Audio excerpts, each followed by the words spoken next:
नमस्कार मित्रों, आप सुन रहे हैं दिव्य कहानियाँ और आज हम लेकर आए हैं महाभारत के उस महान प्रसंग की विस्तृत कथा जिसने केवल अर्जुन का ही नहीं बल्कि पूरी मानवता का मार्ग बदल दिया। यह वही क्षण था जब कुरुक्षेत्र की रणभूमि में युद्ध प्रारंभ होने ही वाला था। शंख बज चुके थे, महारथी अपने अपने रथों पर सवार हो चुके थे और उसी समय श्री कृष्ण ने अर्जुन को जीवन का सबसे महान उपदेश दिया, जिसे आज संसार गीता का ज्ञान कहता है। इस कथा में हम सरल हिंदी अर्थ के माध्यम से जानेंगे आखिर अर्जुन युद्ध करने से पीछे क्यों हट गए थे। श्री कृष्ण ने उन्हें ऐसा क्या समझाया जिससे उनका मोह टूट गया और क्यों आज भी गीता को जीवन का सबसे बड़ा मार्गदर्शक माना जाता है। यदि आपको ऐसी पौराणिक और आध्यात्मिक कथाएं पसंद हैं तो वीडियो को लाइक करें, चैनल को सब्सक्राइब करें और बेल आइकन अवश्य दबाएं ताकि आपको ऐसी अद्भुत कथाएं लगातार मिलती रहें। अब कथा आरंभ करते हैं। कुरुक्षेत्र की विशाल भूमि पर सूर्य धीरे धीरे ऊपर उठ रहा था। चारों दिशाओं में युद्ध की तैयारी दिखाई दे रही थी। हाथियों की चिंगाड़, घोड़ों की टापें, सैनिकों की गर्जना और शंखों की ध्वनि से पूरा वातावरण कांप उठा था। एक ओर कौरवों की विशाल सेना खड़ी थी और दूसरी ओर पांडवों की सेना। उस दिन केवल राज्य का युद्ध नहीं होने वाला था, बल्कि धर्म और अधर्म का निर्णायक संघर्ष प्रारंभ होने वाला था। अर्जुन अपने रथ पर खड़े होकर युद्ध भूमि को देख रहे थे। उनके सारथी स्वयं श्री कृष्ण थे। अर्जुन के मन में आत्मविश्वास था क्योंकि वे संसार के महानतम धनुर्धर माने जाते थे। लेकिन तभी अर्जुन ने श्री कृष्ण से कहा, हे माधव, मेरा रथ दोनों सेनाओं के बीच ले चलिए। मैं देखना चाहता हूँ कि मेरे विरुद्ध युद्ध करने कौन कौन आए हैं। श्री कृष्ण मुस्कुराए और उन्होंने रथ को धीरे धीरे दोनों सेनाओं के बीच ले जाकर खड़ा कर दिया। अब अर्जुन की दृष्टि सामने खड़ी सेना पर पड़ी। उन्होंने देखा वहाँ पितामह भीष्म खड़े थे, गुरु द्रोणाचार्य खड़े थे, कृपाचार्य, कर्ण, दुर्योधन और अनेक रिश्तेदार, मित्र तथा गुरुजन खड़े थे। उन्हें देखकर अर्जुन के हाथ कांपने लगे। कुछ क्षण पहले तक जो योद्धा युद्ध के लिए उत्साहित था, वही अब भीतर से टूटने लगा। अर्जुन ने कांपती हुई आवाज में कहा, हे कृष्ण, मैं इन पर बाण कैसे चलाऊं?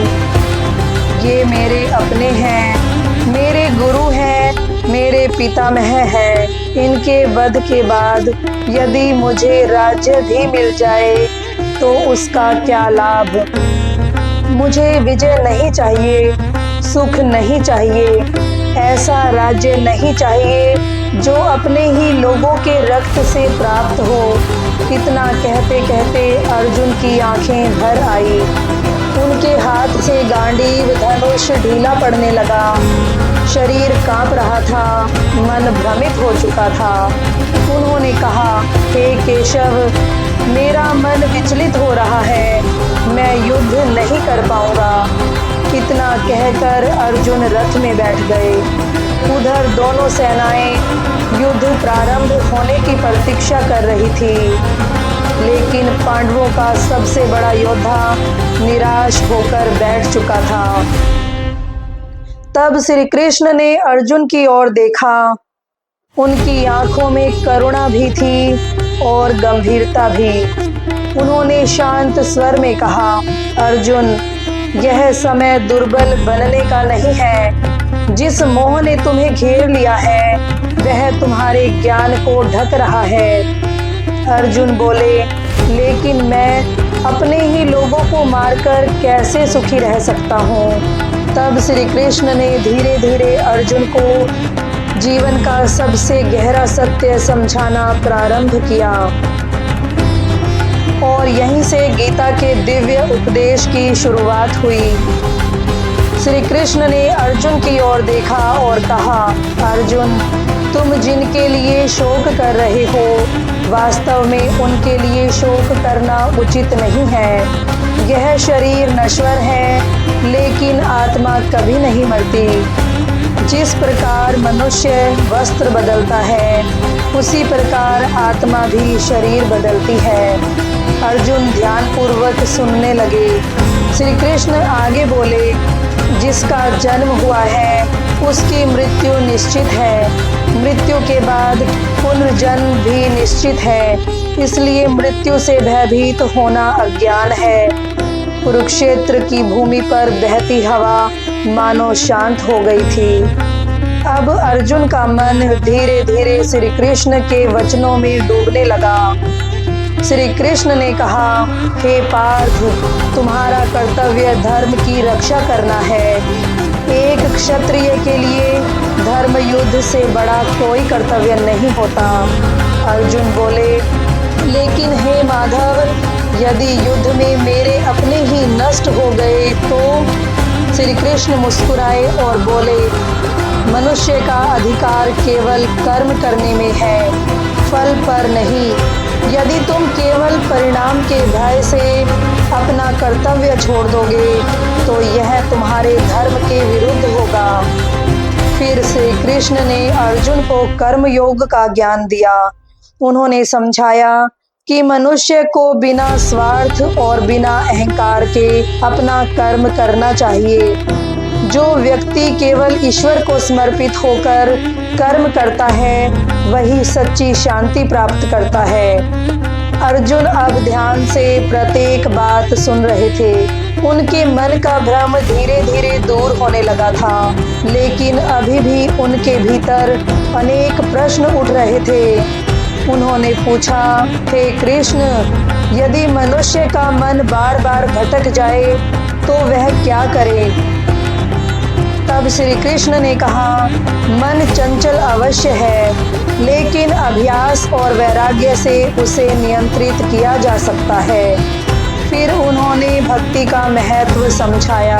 उन्होंने कहा, जो मनुष्य सच्चे मन से मुझे याद करता है, मैं सदैव उसके साथ रहता हूँ। जो अपने सभी कर्म मुझे समर्पित कर देता है, उसे भय और चिंता नहीं सताती। अर्जुन के हृदय में अब शांति उतरने लगी थी। जिस मन में कुछ समय पहले मोह और भय भरा हुआ था, अब वही मन ज्ञान के प्रकाश से भरने लगा।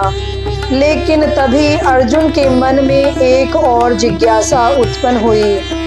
उन्होंने कहा, हे प्रभु, यदि आप वास्तव में ईश्वर हैं तो मैं आपके उस दिव्य स्वरूप को देखना चाहता हूँ। यह सुनकर श्री कृष्ण गंभीर हो गए।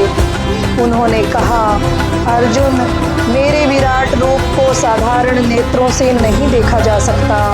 मैं तुम्हें दिव्य दृष्टि प्रदान करता हूँ। अब मेरे वास्तविक स्वरूप को देखो। इतना कहते ही श्री कृष्ण का स्वरूप बदलने लगा और अगले ही क्षण अर्जुन ने जो देखा, उसे देखकर उसका हृदय कांप उठा।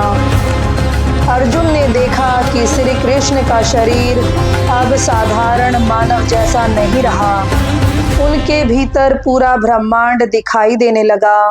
असंख्य मुख, असंख्य नेत्र, तेजस्वी प्रकाश, देवता, ऋषि, ग्रह, नक्षत्र, सब कुछ उसी विराट स्वरूप में समाया हुआ था। ऐसा प्रतीत हो रहा था मानो हजारों सूर्य एक साथ आकाश में प्रकट हो गए हों। अर्जुन भय और आश्चर्य से कांप उठे। उन्होंने देखा कि युद्ध भूमि के सभी योद्धा उसी विराट स्वरूप में प्रवेश करते जा रहे हैं। तब अर्जुन समझ गए कि यह युद्ध केवल मनुष्यों की इच्छा से नहीं हो रहा, बल्कि यह समय का निर्णय है। कांपती हुई आवाज में अर्जुन बोले, हे प्रभु, अब मैं समझ गया हूँ कि आप कौन हैं। आप ही इस सृष्टि के पालन करता हैं, आप ही सबके स्वामी हैं। फिर उन्होंने हाथ जोड़कर कहा, यदि मैंने आपको कभी मित्र समझकर कोई भूल की हो तो मुझे क्षमा करें। तब श्री कृष्ण ने अपना विराट रूप समेट लिया और पुनः अपने शांत स्वरूप में आ गए। उन्होंने अर्जुन से कहा, अब उठो पार्थ और अपने धर्म का पालन करो। सफलता और असफलता की चिंता छोड़कर कर्म करो, यही जीवन का सबसे बड़ा सत्य है। अब अर्जुन का मोह पूरी तरह समाप्त हो चुका था। उनकी आंखों में फिर से वही तेज। उन्होंने दृढ़ स्वर में कहा, हे कृष्ण, अब मेरा भ्रम दूर हो चुका है, मैं आपके बताए मार्ग पर चलूँगा। इतना कहते ही अर्जुन ने अपना गांडीव उठाया। कुरुक्षेत्र की भूमि पर फिर से शंखनाद गूंज उठा और धर्म युद्ध प्रारंभ हो गया। लेकिन उस दिन केवल युद्ध ही प्रारंभ नहीं हुआ था। उस दिन संसार को जीवन का सबसे महान ज्ञान प्राप्त हुआ था। गीता का उपदेश केवल अर्जुन के लिए नहीं था, बल्कि हर उस मनुष्य के लिए था जो जीवन में कभी भय, मोह, दुख या भ्रम का सामना करता है। आज भी जब मनुष्य कठिन परिस्थितियों में टूटने लगता है, तब गीता का ज्ञान उसे सही मार्ग दिखाता है। इसलिए कहा जाता है, महाभारत का युद्ध समाप्त हो गया, लेकिन गीता का ज्ञान आज भी जीवित है। यदि आपको यह विस्तृत कथा पसंद आई हो तो वीडियो को लाइक करें, चैनल को सब्सक्राइब करें और बेल आइकन अवश्य दबाएं। ऐसी ही अद्भुत पौराणिक और आध्यात्मिक कथाओं के साथ हम फिर मिलेंगे। धन्यवाद।